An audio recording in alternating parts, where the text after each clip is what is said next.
बलम बत मानल नारी के फिल्म हम देखम खेसारी के।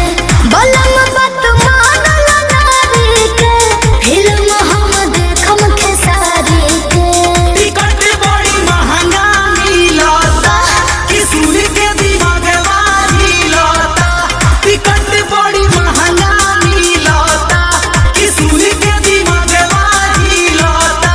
सोचत बन जाए बुझारी के फिल्म हम देखम खेसारी के।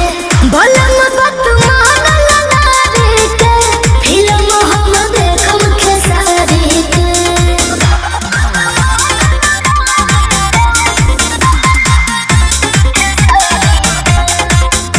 मेरा तू नाम हंसाएगी, गाँव में थू थू करवाएगी।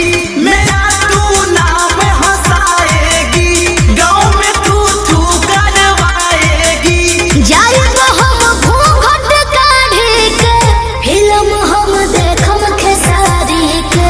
जाइब हम घूंघट काढ़ी के फिल्म हम देखम खेसारी के। नमस्कार दोस्तों, मैं हूं आप लोग का अपना डांस मास्टर महेश मनमानी।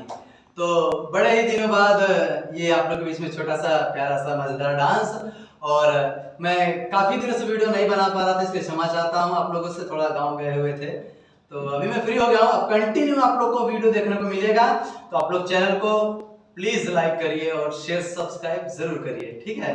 तो दोस्तों को दिखाइए, अगर आपको अच्छा लगता है सभी को दिखाइए, थोड़ा सब्सक्राइब करिए। व्यूज आते हैं, आप लोग देखते हैं, आपका कमेंट हमारे लिए बहुत इंपॉर्टेंट होता है। आप लोग जो भी कमेंट में लिखते हैं पढ़ के बहुत दिल खुश होता है। तो प्लीज अगर आप लोग को डांस सीखना हो या कोई भी मुझसे काम हो, तो नीचे मेरा कांटेक्ट नंबर है, आप लोग मुझे कॉल कर सकते हैं और डांस सीख सकते हैं। मुंबई में नालासोपारा ईस्ट में संतोष भवन में मेरा डांस क्लास है, और आप लोग ऐसे प्यार देते रहिए वीडियो को, और बोलेंगे बच्चों क्या, हर हर महादेव।